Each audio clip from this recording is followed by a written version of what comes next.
Why do Christians frown on polygamy? Because the Bible that they hold sacred has polygamy, and there aren't any verses that say polygamy is wrong. Right? And then we talk, and she'd say, "Look, all men cheat. If the man is not cheating, it's because he's broke." She subscribed to the idea of your man is not faithful; he's just poor. There's so many signs that indicate one is in an affair. I think anyone and everyone can fall into an affair. Okay. And I'll tell you why. I was just joking with my friends at church the other week, and I said, "No, look, I want a woman with hips." I said, "I'll either have hips in the wife or in the side chick, but I'll have hips."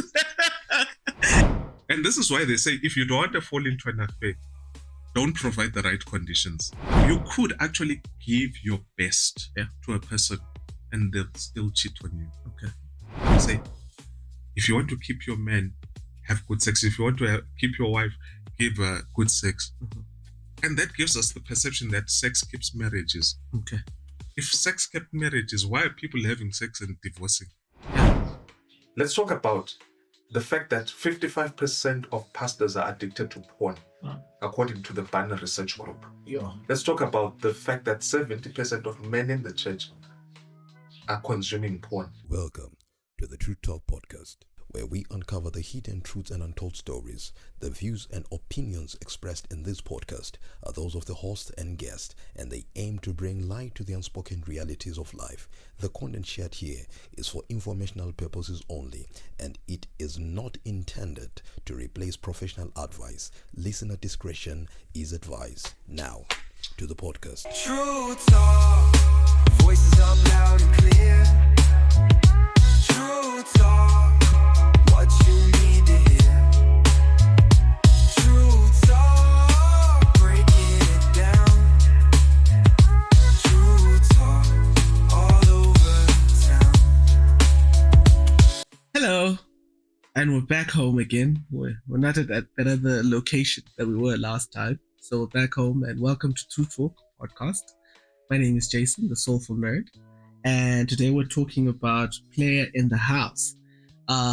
We've got a guest. He's not a player, but he's actually my uncle. But he's a relationship guru. He has his own podcast where he talks about relationships. He's also a radio presenter.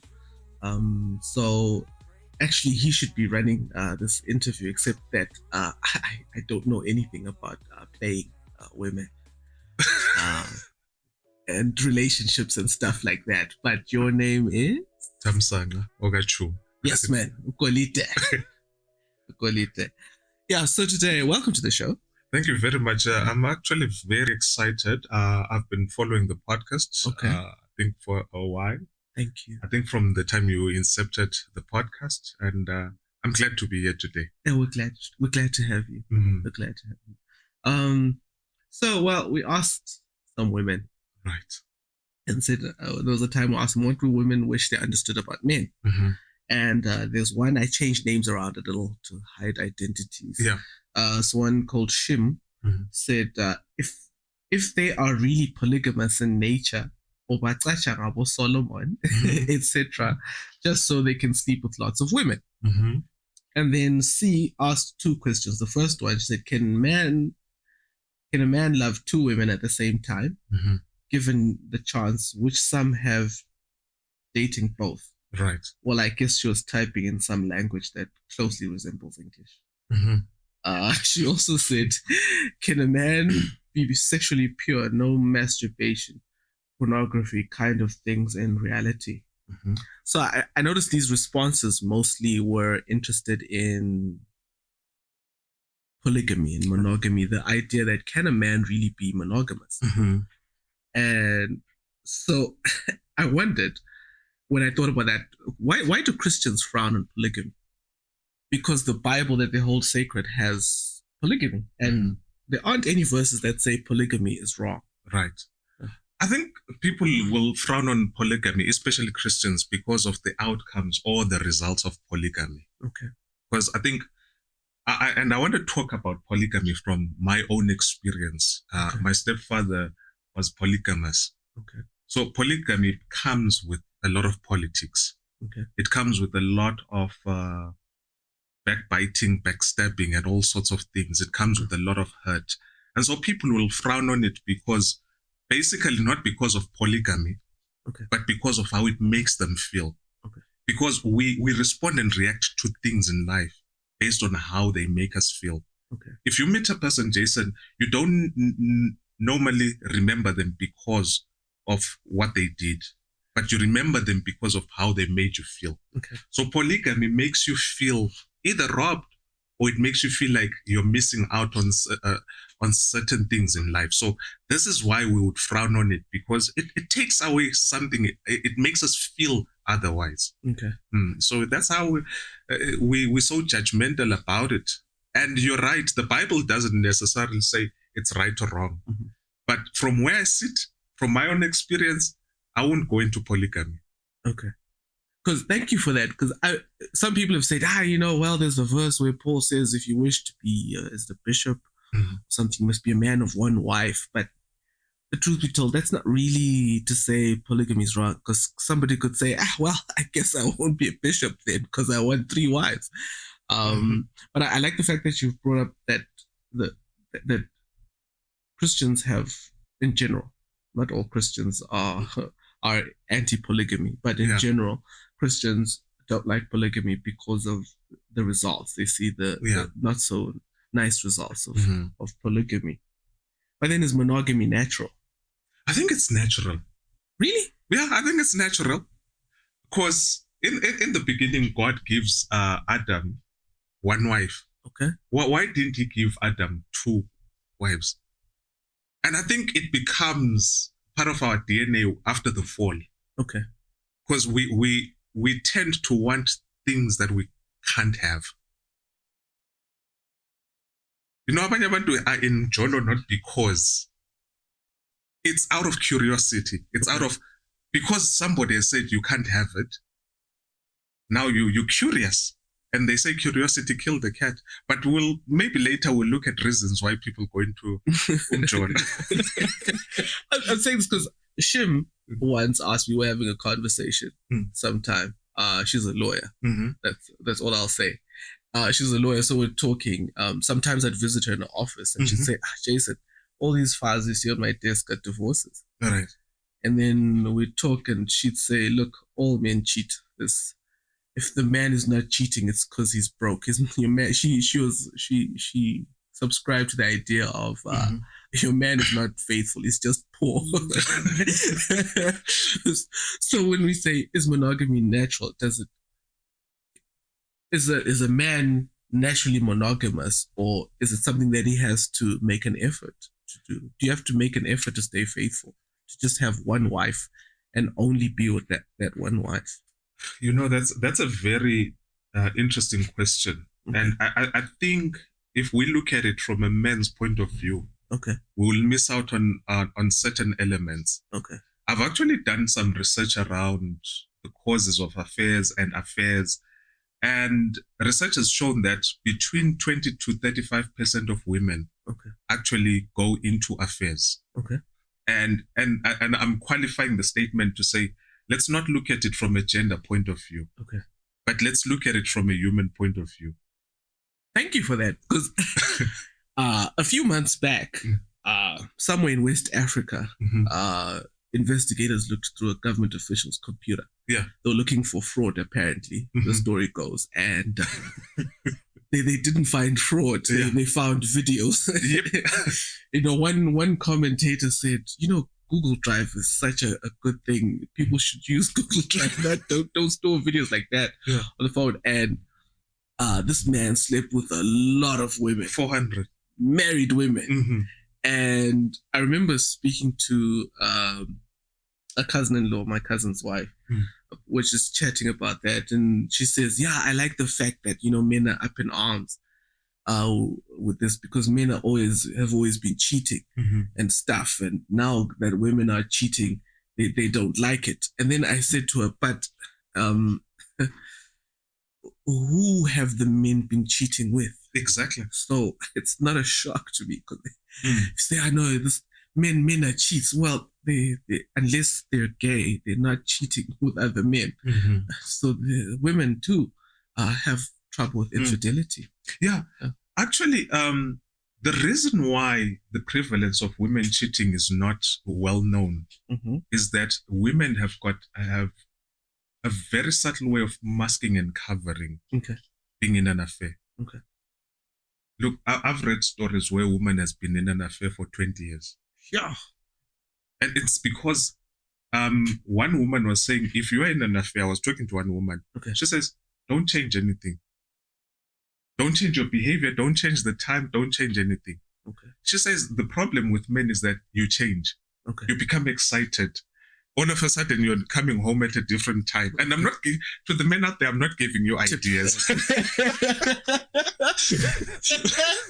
But all of a sudden, a man changes his dressing because he's trying to impress this one. The budget changes at home. And so women are very subtle in the art of communication. Men are just blunt. And so the reason why men get caught a lot is because they change, whilst women don't change. I read of a wife who figured her husband was cheating because she noticed that his tie was redone on his Wednesdays or Thursdays. Every time he came home, that no, this guy retied his tie. Actually, the signs, there are so many signs that indicate one is in an affair. And that could be, it's a subtle sign. The fact that this person has, the tie is now redone. Or, for instance, this guy now used to dress in a certain way. Now he's dressing in a different way. This guy used to come home at, say, 7 o'clock. Now he's arriving at 8 o'clock. Or he's arriving different. He's got more business trips. He's got more work trips. He's less communicative. He's more quieter. Those could be signs. And I'm not saying every time your spouse does that, then, we are joined. No. Some guys may be afraid to change their wardrobes. But there's so many signs that could lead, that could show that an affair is taking place. No, I like the fact that we've brought it up early that, infidelity doesn't need to be sued in court for discrimination. It's an equal opportunity employer. Both sides, men and women cheat. Men and women cheat. So, slippery slope. I want to read from the Bible because this is a Christian podcast. It says, you should be faithful to your wife just as you take water from your own well. And don't be like a stream from which just any woman may take a drink. Save yourself for your wife and don't have sex with other women. Be happy with the wife you married when you were young. She is beautiful and graceful, just like a deer. You should be attracted to her and stay deeply in love. Don't go crazy over a woman who is unfaithful to her own husband. The Lord sees everything, and he watches us closely. Sinners are trapped and caught by their own evil deeds. They get lost and die because of their foolishness and lack of self-control. This is Proverbs 5, verse 15 to 23, Contemporary English Version, which Mac said is a grade 2 version. Can anybody safely say they'll never cheat? Never cheat. I've been thinking about this question and I thought to myself, should I answer it the right way, the academic way, or should I be honest? I think be honest. Let me be honest. No. Sure. I think anyone and everyone can fall into an affair. And I'll tell you why. You remember what the Bible says about David? He's a man after God's own heart. How does a man after God's own heart sleep with another man's wife? That has always been a sticky one. Because people say, man after God's own heart, this guy, wives weren't safe bathing when David was around. No, but the reason why I say that is that, you see, there's certain types of affairs, Okay. and we need to understand how people fall into affairs. Okay. And this is the reason why I'm saying anyone can fall into an affair. Okay. There's what you call an opportunistic affair. Okay. You didn't plan it. Mhm. It just happens. It happens because let's for example, Jason, you go for a bride. Mhm. You're married. Mhm. You meet a woman there who there's a spark of chemistry Okay. that no one else in the world can ignite with you. Okay. And this person, you just hit it off. Okay. So that's an opportunistic, and then one thing leads to the other. Voila, you find yourself, you've slept with this person. You didn't plan it. Okay. You didn't go out there to say, I want to be in an affair. Okay. But it was opportunistic. Then there's what you call the nice guy, the hero type of a guy Okay. who falls into an affair. And this person falls into an affair because they generally want to be the nice guy, Okay. the knight in shining armor. So they fall into this trap. Because initially they wanted to be the hero, Okay. but being a hero then leads to one thing to the other. Then there's the guy who falls into an affair because he's a professional cheater. Okay. He just doesn't care about your feelings or what. He just cares about what he gets out of this. Okay. So once you begin to understand how people fall into affairs, Mhm. then you'll begin to understand that anyone can fall into an affair. And people fall into affairs because generally we're trying to feed something or resolve something. Okay. There's psychological issues, and I'm not going to pretend to be a psychological expert, but in my research, because I love family life topics, Okay. I do read about these things and I talk to people about these things. Uh-huh. People struggle with certain things that need to be addressed. Sometimes people are what you call sexually immature. Okay. And when I talk about sexual immaturity, I'm talking about somebody who probably has been practicing masturbation from a tender age. Okay. This person is sexually immature. He probably thinks he's experienced. Yeah. Or he knows that he's not getting the full package out of masturbation. Okay. And so they get into an affair with the hope that it will heal that sexual immaturity. Okay. But it only adds to the fire. Okay. But I don't want to take away, but there's also what you would call trying to feed a certain desire. Uh-huh. Let's assume, and I can't use this example because we don't have blonde black women, but let's assume this guy is in love with women who have got hips. Okay. And big bodies. Then this person gets married to a woman who's very slim. Slender. Yeah. Yeah. So now this guy is not fully satisfied because his fantasy, his desire It's for plus size. is plus size. Okay.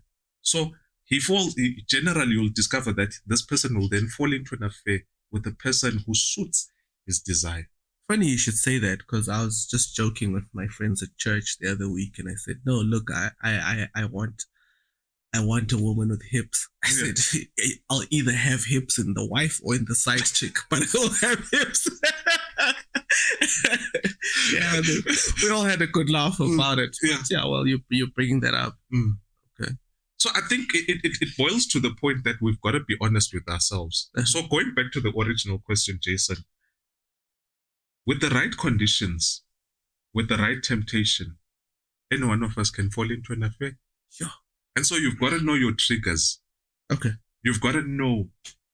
And this is why they say if you don't want to fall into an affair, don't provide the right conditions. Okay. And what are the right conditions for an affair? Intimacy. Okay. And when I talk about intimacy, I'm talking about communication. Okay. We fall in love with a person, or we think we're in love with a person, the more we talk to them. Okay. The more you talk to a person, the more you hear about their wishes, their desires, their aspirations, their fears. And so what it does, it begins to build a bond. Okay. Many marriages fall apart because people have stopped communicating. Okay. Communication actually builds serious intimacy. See, You see, Jason, you became friends with Makawe not because he's a good guy. Definitely not. You became friends because you discovered who he is. Yeah. Gradually. Okay. And subconsciously you made a decision to say, this is a guy that I'm going to be a friend with. Okay. And so what it does, it then builds a bond. You become brothers. Okay. So the right conditions to fall into an affair begins with communication. Okay. Talking to a person, chatting with a person. This is why people will delete chats. Okay. They delete chats because they know that this kind of communication is not innocent. It's not innocent. Okay. So that's the first right condition for an affair. Okay, but also you mentioned earlier that there's some guys, who just, accidentally get into affairs. I mean, go out to buy airtime and boom. Yeah. Get home without even the airtime. Yeah. So how, because then you say, okay, you've got to watch your triggers. Yeah. So what triggers are there in that sense? No, the triggers are always, as I said, communication. Okay. You see, when you are married, you feed off each other. Okay. Marriage is like a feeding trough. You're feeding, you're talking, you're communicating. So the moment one stops feeding, okay, and the moment one stops giving, mm-hmm, it means that there's a hunger that's going on. Okay. And once hunger comes into any marriage, there's trouble. Okay. So what triggers something out there is because that person is feeding something that you're longing for. Okay. And an affair is always about self. Okay. It's always about what you are getting out of it. I like that point because I was listening to a relationship guru. She had this show where she talked to couples who were struggling with infidelity. And then she gave a TED talk on infidelity, and she said infidelity is not about some deficiency. If somebody cheats on you, it's not really about some deficiency in you, but it's a lot about what they felt they could be with the other person. Exactly. That they couldn't be with you. Yeah. You could actually give your best to a person and they'll still cheat on you. Okay. And the problem is not them. That's a worrying thought.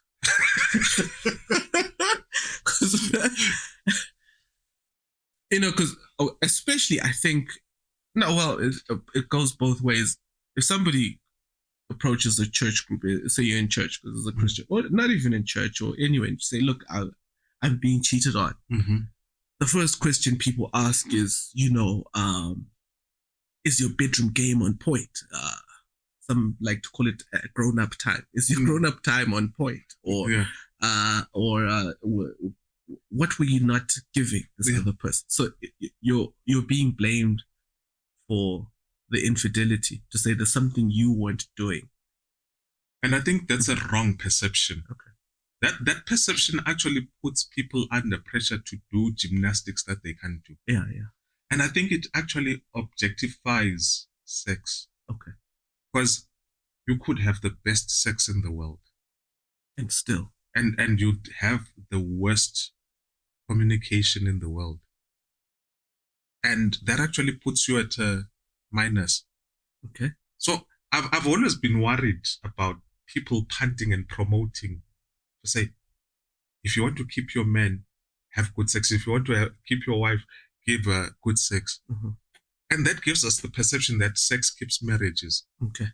If sex kept marriages, why are people having sex and divorcing? Yeah. Some married people got annoyed with me one time when, you're single, yeah. Salt, yeah. What's up? I said, salt. I was even joking about it the other time. I said, the mosquito spat out my blood, and said, it was a CPP do something. It's like your name. So I said to them, you know what? Married people have more sex with more people than single people. And so if getting married, if I'm supposed to get married to just because of salts, I'm in for a nasty shock. Exactly, because what do you do? And here's the question, Jason. What do you do when there's no sex? Because here's the reality of marriage, Jason. You're not married, but let me tell you, it's not always sex and games in marriage. I hope Mac is listening.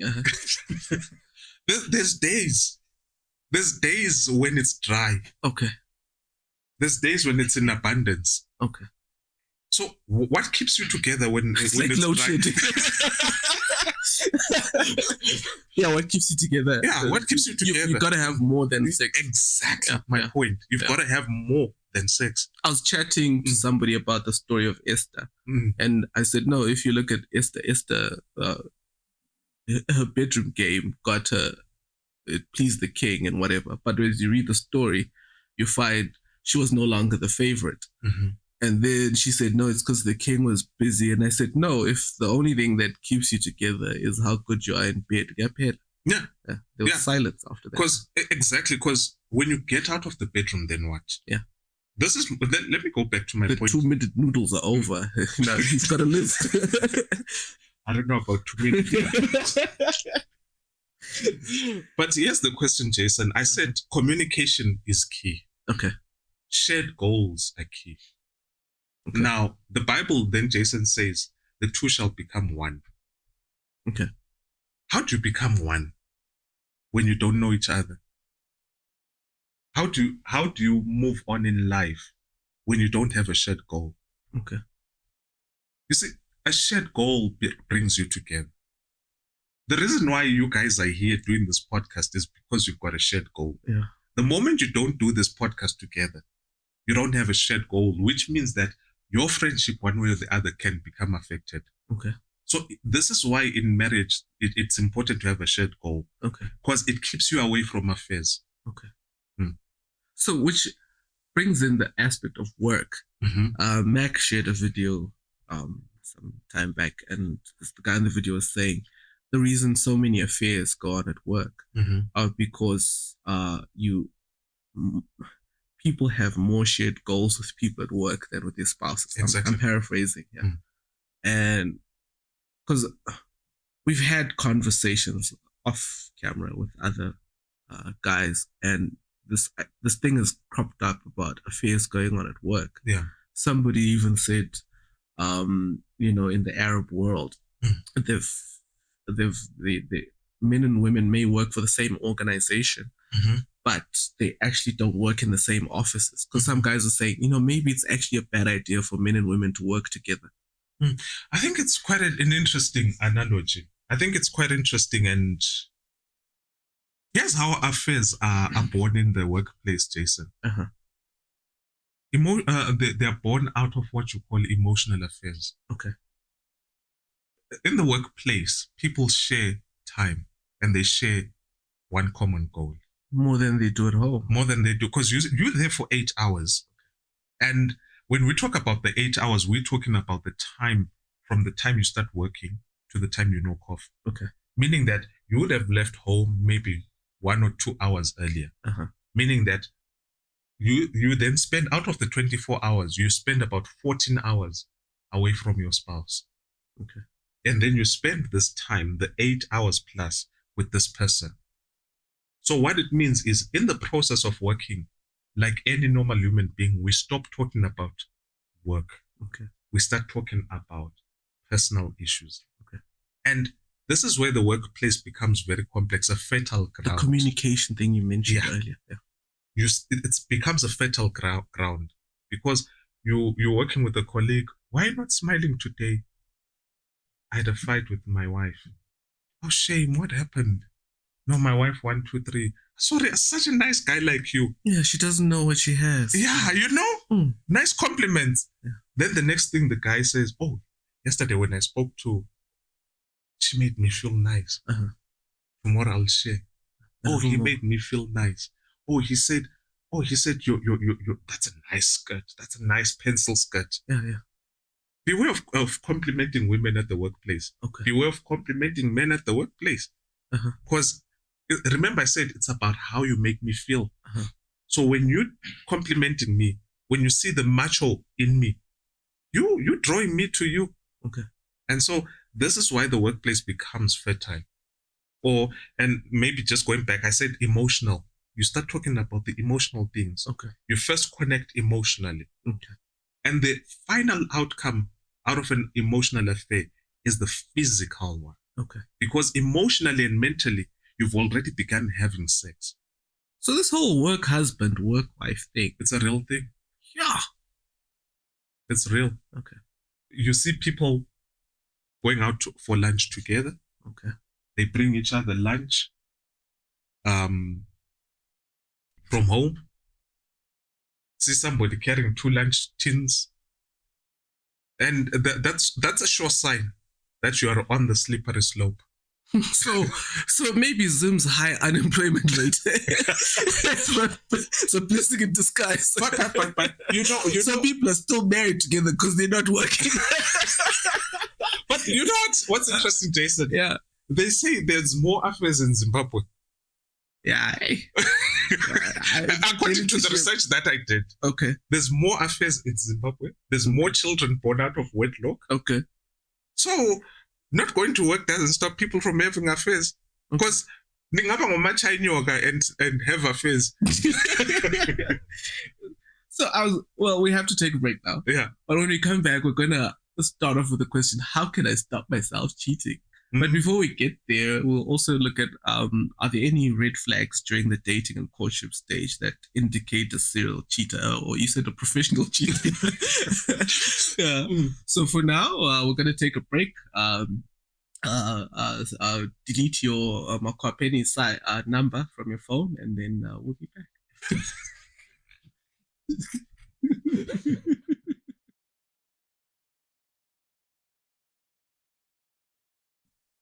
Hello, welcome back. We're back. We're talking about Playa in the house. I'm Jason, and I'm here with my guest, who's actually my uncle, Thamsanqa Tshuma. You said before we went to the break that Zimbabwe, in your research, has a serious infidelity problem. Yeah. Why do you think that is? I think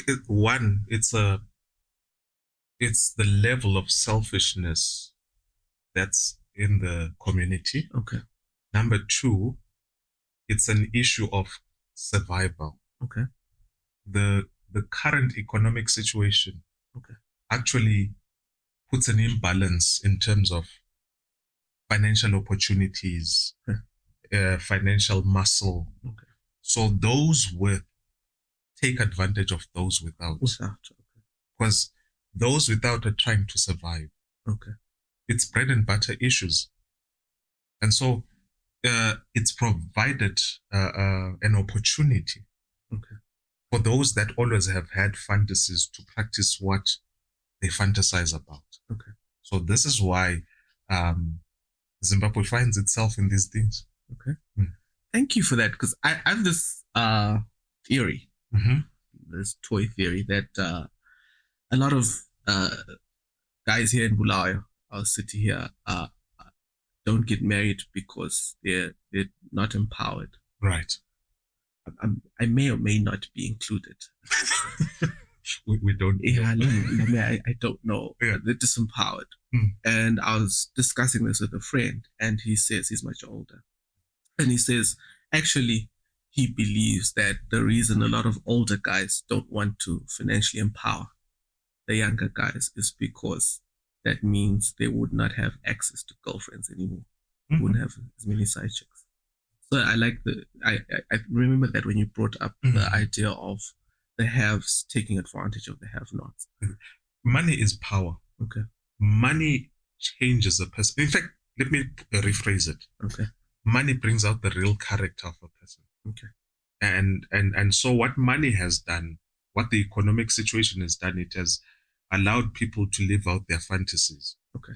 Because remember, I said, if you are in an affair, it's all about you. It's never about the other person. Okay. And maybe let me just talk about this, Jason. Or maybe, I don't know whether it's in the script, where we talk about how can you stop the other person from having an affair? Yeah, I was going to ask that. Because, you had already shut that down. You said, no, adult time. can't stop an affair. So there's this question. Like last night, funny enough, I was at a braai. No affairs. Went down to a braai. There was no chemistry like that. The only chemistry was heat on meat. And so the gents got to talking, and one of the issues that came up was the high rate of infidelity we have here. And before that, I was talking at church, and then I asked the guys, we're talking about God and free will. And then I said, what can I do if I get married to stop my wife cheating on me? And everybody just said, nothing. How can you stop a freight train? Okay. When you're driving a scooter? Okay. You can't. Look, you can't control what I feel and what I think. Okay. You to say I'm going to stop my spouse from having an affair, you're trying to play. Even God doesn't stop us when we decide to go into an affair. Yeah. So I don't know who you're trying to play, because we've got the freedom of choice. Okay. So if a person decides they want to go into an affair, they will. Okay. But there's things that we can do to mitigate the risk of an affair. We need to make sure that there are things that don't go hungry. Okay. Number one, we don't let communication go hungry. Okay. Number two, we don't let the building and coming together, being one, go hungry. Okay. Number three, though I don't like saying it because I think we hype it more than anything else. Okay. We don't let sex go hungry. Okay. Mac would like to hear that. This will be his favorite portion. Well, he's still in honeymoon phase. Yeah. You know the Bible says when a man gets married, 1 year. 1 year. Yeah. So let him enjoy. Yeah.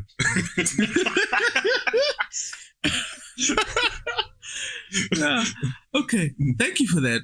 But also, okay, let's say my disempowered self and my disempowered girlfriend are still dating.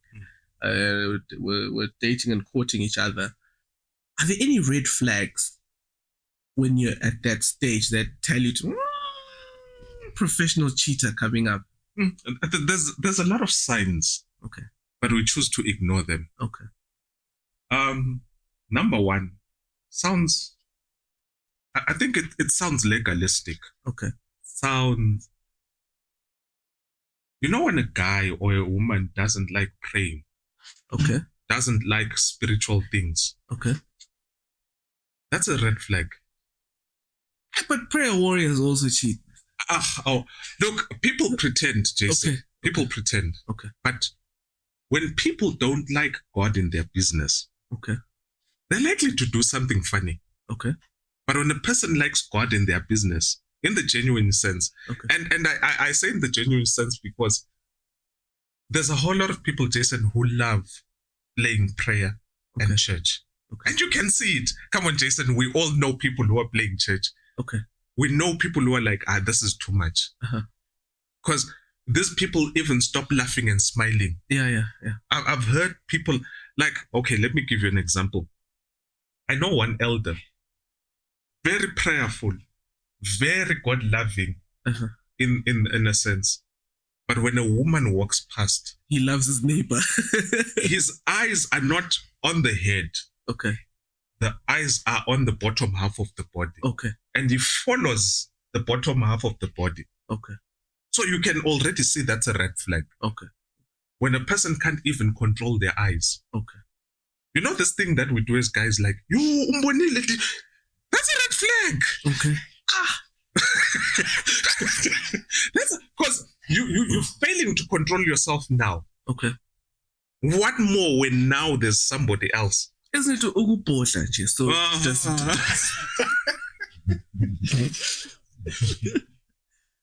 Jason, you know when we're doing something, we're actually training ourselves. Okay. When I'm in the habit of looking at breasts, okay, I'm training myself. Okay. I'm training myself to become a master at looking at breasts. Okay. So when I keep on looking, that's a red flag. Okay. That is a red flag. And when a person likes always criticizing, did you see that trouser? Why is the person out there? Okay. And this person keeps on raising sexual innuendos. Okay.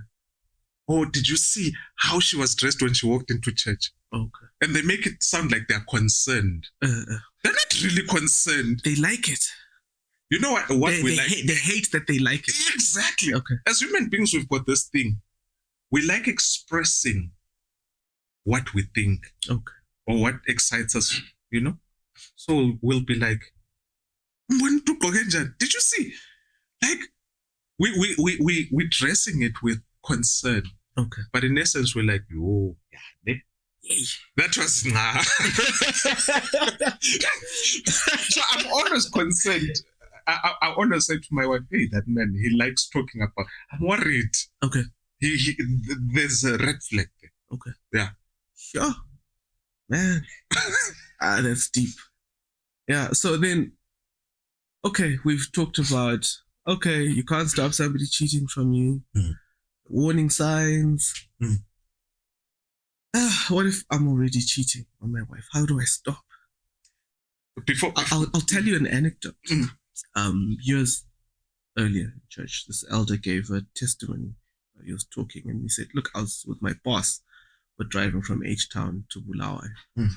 And at some point in the road, we veered off into a homestead. My boss went in and he spoke to this woman and he was giving her money. And he said, I know my boss's wife. That was not his wife. Yeah. So my boss got back in the car. I didn't say anything. And then he says his boss said to him, hey, I got into this thing. I don't want to do it anymore, but I can't stop. Right. There's somebody out there who's thinking, hey, this cheating thing is bad. Yeah. I want to stop, but I can't. Right. Help.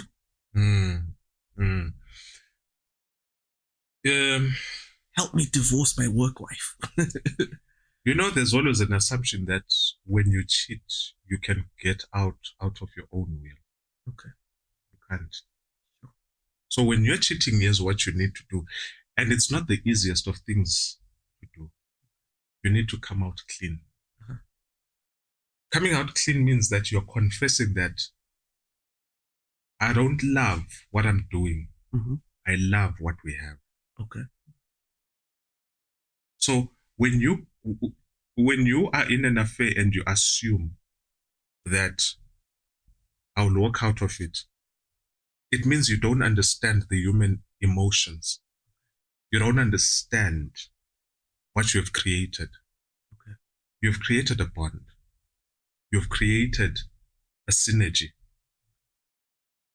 So if you, Jason, are having an affair and you say, I don't want, you work with this person and they walk in, the emotions that you've had for them don't just go away. Okay. The conversations that you've had don't just go away. The connection that you've had just doesn't go away. Hence I say you can't say, I know I'm no longer in an affair, I'm stopping. Okay. Because you've got to unlearn or undo what you had, but you can't do it on your own. Okay. And so you come clean to your spouse, or you come clean to your a friend. I don't want to use the term accountability because I just don't understand what's an accountability partner. Well, actually, Mac is my accountability partner. No, he's your friend. No, there are times when I have to. I'm a faithful guy. But there are times when I've had to talk to Mac. Sometimes the act of talking. Yeah. When you're thinking of doing something you shouldn't. Yeah. And the act of saying, I feel like doing this. And then as you say it, you think, but I'm being silly. What a silly thing to do. Yeah, exactly. So, yeah. Which is actually, I can't remember the writer. And the writer was saying, the moment you say something, I don't want to be in an affair. Okay. It actually helps. Because psychologically, you're telling your brain which direction to take. Okay. And it actually brings back a level of, remorse, being remorse, Okay. and you thinking of doing the right thing. Okay. So when you say it out, you're telling your mind exactly how to think and how to function. Okay. So number one, you need to say it to your spouse. Okay. I've got challenges and I need your help. Okay. So, and you need to be clear what you want out of this thing. The biggest challenge that comes with that is that 99% of the time spouses are never ready for that kind of conversation. And then this is important that when your spouse talks about that, okay, both of you need to go for counseling. Number one, you need to go for counseling to find a way how to get out of the affair. Okay. They need to go out into counseling to find and to learn the way on how to handle what has just come their way. Okay. Because no one is trained how to handle the news of an affair. Okay. But when you go for counseling, you then get teachings on how to handle this, what questions to ask, when to ask them, how to navigate, how to rebuild the broken trust. Okay. So both of you actually need that counseling. Okay. Yeah, you sound very modern. How did our ancestors do it in the past? How did they? I have a confession to make. I don't really have a rural home. I've never been. So I imagine the rural homes I'd see on local dramas on TV way back when I used to watch the TV billions of years ago. And, I've got this picture and this guy's, I've been cheating. So what I'm saying is, okay, fine. I mean, this thing of counseling, hey, it came recently. Why don't we go back to our traditional ways of sorting it out? Although, I don't know, were there any traditional ways of... Yeah, okay. And I'll tell you, but let me explain something. Okay. African people say there's no counseling in the African society. Yeah, which is weird. But it's amazing that we've got proverbs that says, okay. What does that mean? Counsel. Okay. And so, and how did they handle it in the past? It was through power. Okay. And this is why we've got a proverb, Isaga, SCT, Ezalelo Sibayeni. Yeah. Okay. You know what they were addressing? Okay. So in essence, they were not addressing the issue. Okay. They're saying the results are there. Accept it.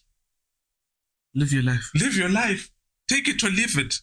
Okay. And what women, the challenge they had then was they didn't have the financial muscle. Okay. So she's just stuck it through. Okay. She didn't have anywhere to go. And they would say, Masban, I'm a dotanjalo izinja. And so that was a way of accepting the wrong that was going on. Okay. Yeah. So, but now we're saying, okay, get counseling. Yeah. And how does the counseling help you to stop? It helps you to stop because number one, it teaches you what are the triggers. Okay. It reminds you how to reset. Okay. Number two, it helps your spouse on how to help you overcome. Okay. And it helps you rebuild your relationship because the relationship has been broken. Okay. So counseling actually takes you through the steps.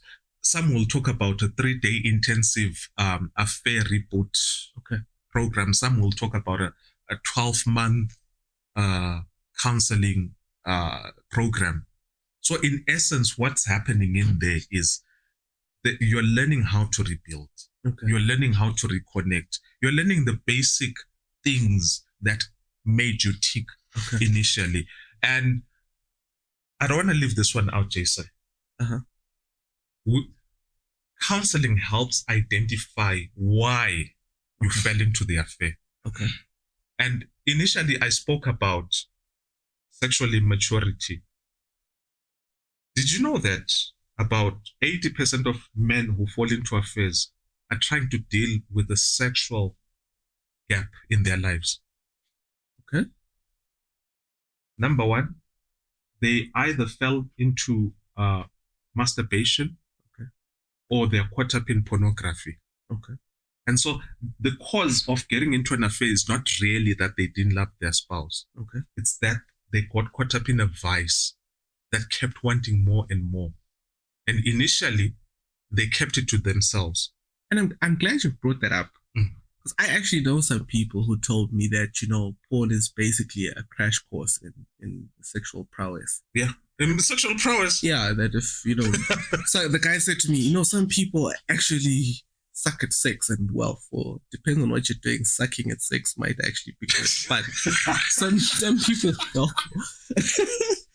Says to me, some people suck in bed, some people, and so porn can help them. And they said, I know people who've been helped by porn to get better in bed.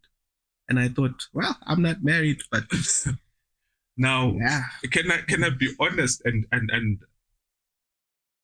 you know what? Sex is a lifetime school. Okay. Some days you are bad, some days you're good. Okay. Sometimes it takes you longer to become good. Okay.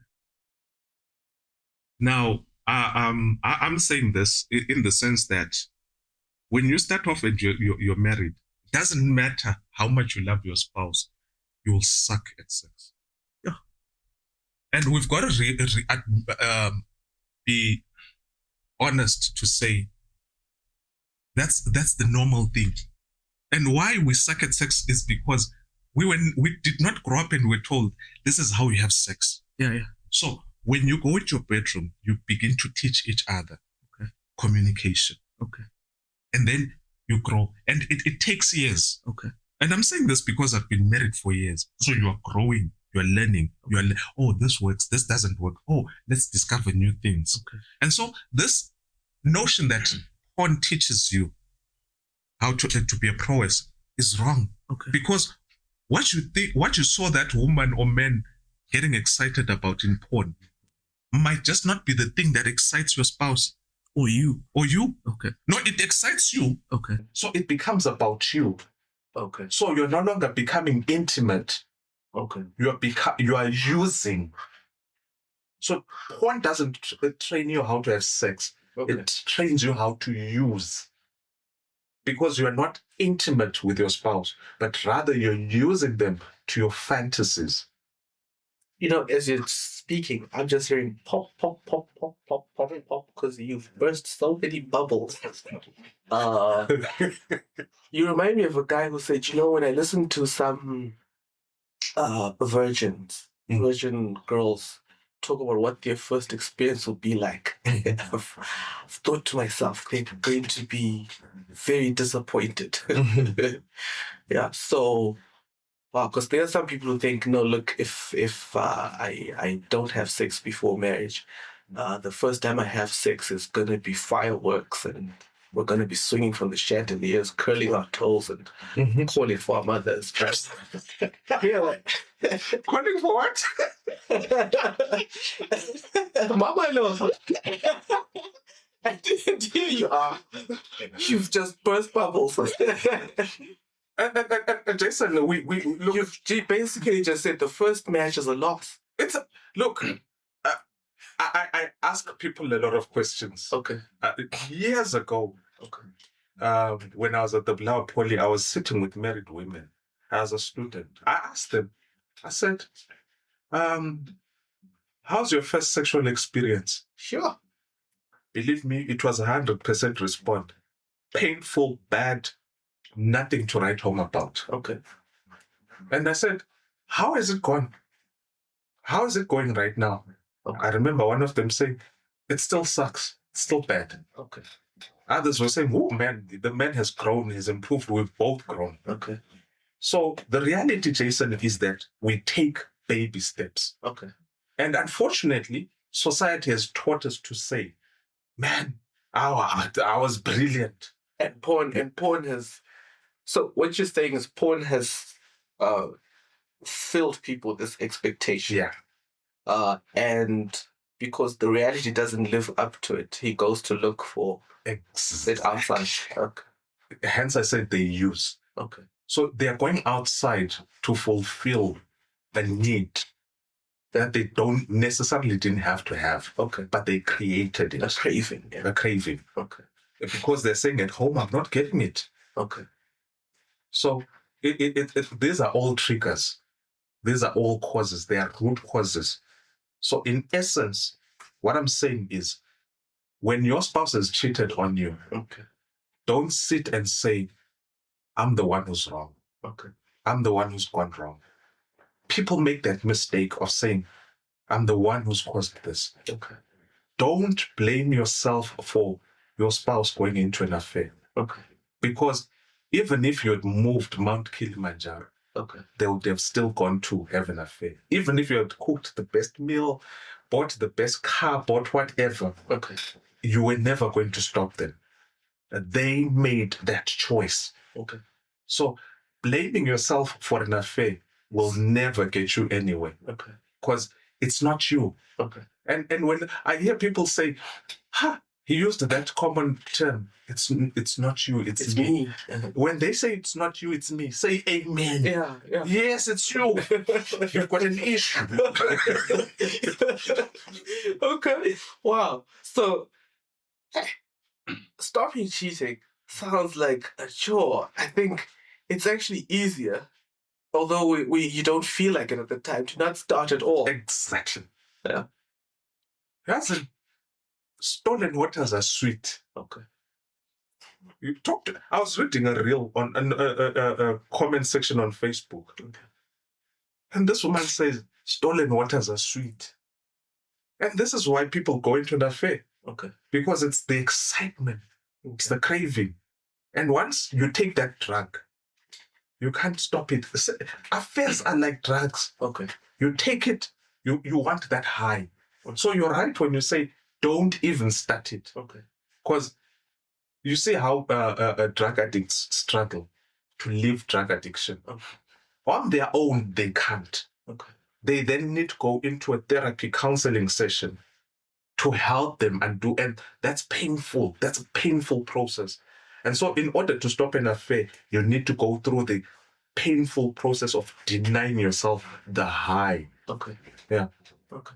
Now, I brought that up because I was talking to some female friends. Mm-hmm. And You seem to talk to a lot of people. yeah, I talked to a lot of friends. I hope they're not practicing something. No, just talk, but not communication. Okay.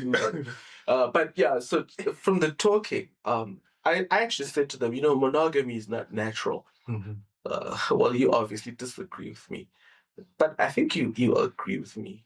When I say it's not natural, I'm not saying it's not good. Mm-hmm. What I'm saying is it requires lots of self-control. Mm-hmm. So when you wake up in the morning, we're sinners. So Yeah. you're going to want to cheat.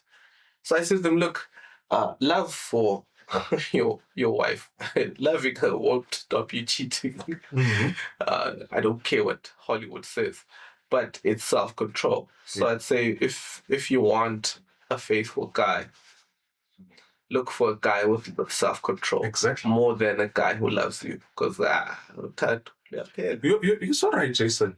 You're so right, because there are different types of beauty in life. Okay. I was talking to one guy. He went overseas. So I said to him, so the interview that I did with the guy was more on how has migrating affected your Christianity? Okay.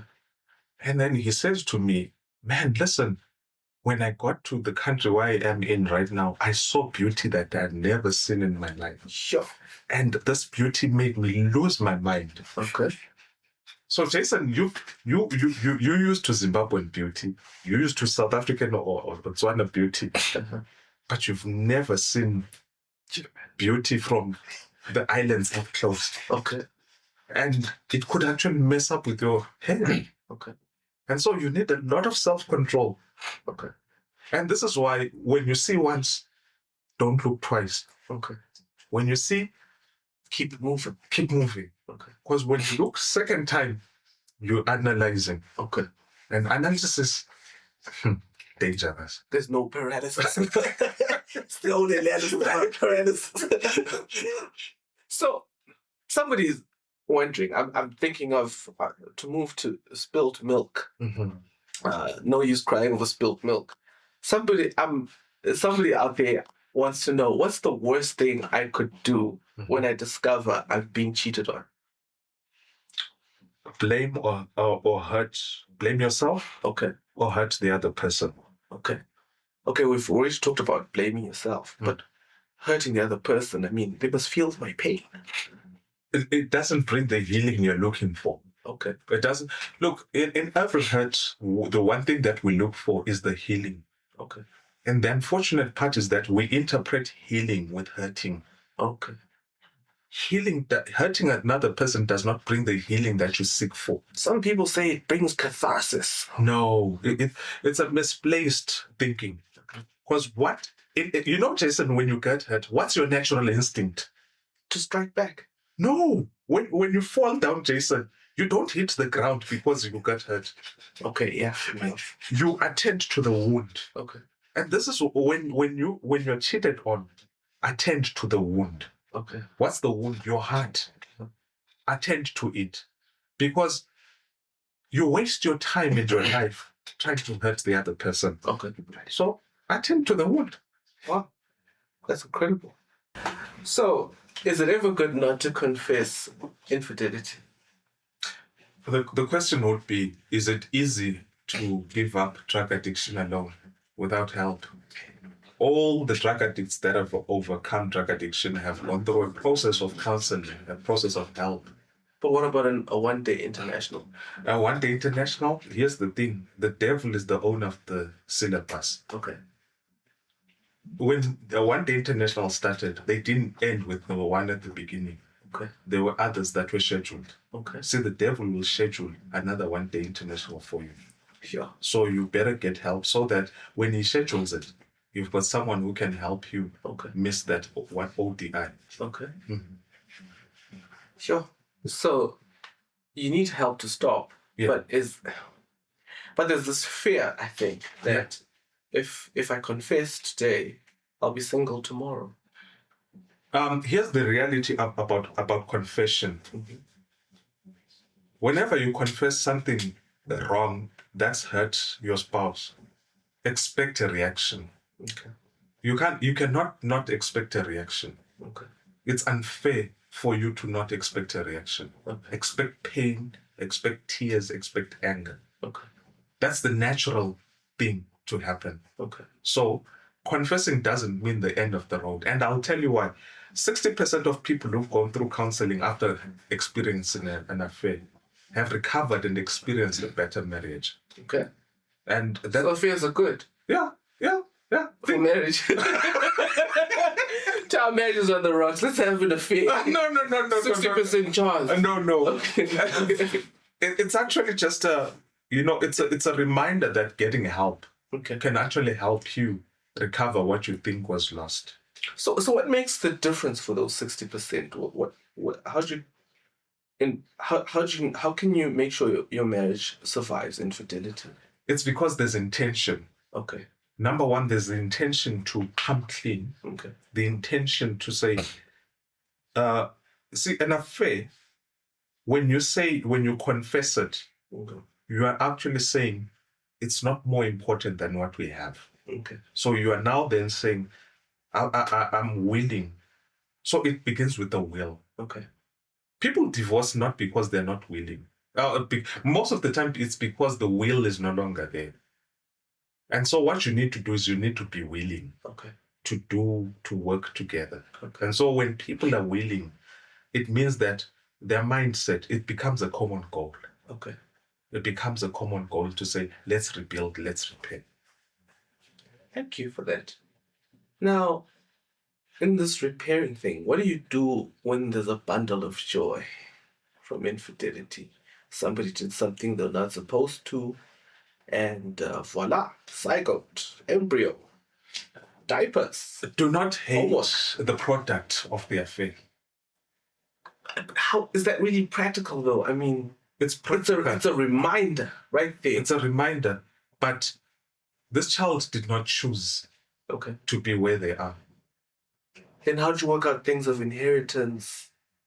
I mean, in the Bible, Well, in Abraham's situation, he had the illegitimate son before the legitimate one. And when Isaac was being weaned, Sarah saw Ishmael making fun, and she said, "No, that boy and his mom have got to go." And I think even now, when a child has resulted from infidelity, the other party thinks, "Yo, now my kid, the legitimate children's inheritance has been halved." No, you see what's interesting, you bring about the story of Ishmael. Abraham goes to God and talks about Ishmael. He talks about the fact that he doesn't want to lose the son. And God says, "I'll make provision for him. Okay. I'll bless him." Okay. And so Abraham lets Ishmael go on the basis of what God has said. And he almost died from starvation. But God made provision for him. Okay. And so, in essence, I'm saying when a child is born out of wedlock, the man who brought that child into the world still needs to provide for. Okay. And it's a painful thing to go through. But that's a life. Okay. That is not that's not a rock. That's somebody with feelings. That's somebody with desires. And let me bring it personal. Let me make it personal so that maybe people don't think I'm talking out of theory. Okay. I'm a product of an affair. Oh. I'm a product of You're the bundle of joy. Yeah, I'm the bundle of joy. Okay. So I didn't experience my own biological father's love. Oh, right. I experienced my stepfather's love. Okay.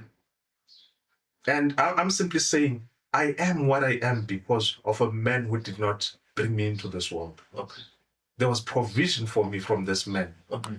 And I'm simply saying, no matter, and here's the thing, Jason, no matter how much you hate this child, you don't love them. Okay. This child will still come to this father because the child's heart, the child's desire is to their father. Okay. It's to their father. And you cannot stop that desire. Okay. So instead of fighting that desire, help that child connect to a father so that we don't have more problems of fatherless children. Okay. 95% of our prisons are filled with fatherless children. I know a man who went to prison because of that. Somebody did a one-day international with his mom, disappeared. And when his mom remarried, unfortunately, his stepdad was not like yours. He said, "No, you go and stay." And he said it always affected him when the dads would come home from town and other kids would rush home and no one would come home for him. And he said, if my father had taken responsibility for me, I would not have gone to jail. And that shows the ripple effect of affairs. Okay. And it also, some of the effects we could mitigate by simply being Christian, loving. The child does not choose to be there. Okay. Love them. Okay. Yes, there are some mothers who've loved children that are not their own. Okay. And taken care of them. Let me tell you something interesting. Yesterday, for the first time, I met my father's wife. Okay. My father's wife, the wife that he had when he had an affair. Okay. She says to me, "I'm so happy to meet you." I met her for the first time yesterday. Wow. She says to me, this morning, she says it to me, "Let it not be the last time I see you." Okay. And make it a point to talk to your sisters. Okay. And that's how we should approach each other in life. Okay. So when I talk about these things, I don't talk about them in theory. Okay. It's things I've experienced, things that I'm a product of. So at the end of the day, as difficult as it might be, I want to appeal to whoever has experienced an affair to say, hating won't do anything, do us good. Okay. Thank you for that. And as we're going out, as Christians, how can we... Is there something we can do as a church to help people stay faithful? Yes, it's an individual choice. But is it something the church can do to help kick out infidelity? Let's be practical about it. Okay. Let's be practical about what we teach in family life. I think family life is a bit shallow. Okay. It doesn't talk to the real things. It talks to the surface things. Sure. Let's talk about the real stuff. Okay. Let's talk about the fact that 55% of pastors are addicted to porn, according to the Banner Research Group. Yeah. Let's talk about the fact that 70% of men in the church are consuming porn, sharing videos of porn. Okay. Let's talk about those things. Okay. Let's not hide them. Okay. And that will help us address the core issues. Okay. Thank you. Man, we said so much. But we've got to go now. I would like to thank you, Uncle Thamsanqa, for coming through to the podcast. And for teaching us. You've been dropping bombs for an hour. And there's so much to process. So I'll probably have to watch this episode 5 times. But thank you so much for coming. Do you have anything to say as we go? No, I've always wanted to be on the podcast. I'm excited to have been on the podcast, and thank you very much. I wish I could have had my car also on the side. Yeah. No, I'm glad you were. Anyway, thanks for watching and listening. We'll see you on the next episode. Bye-bye.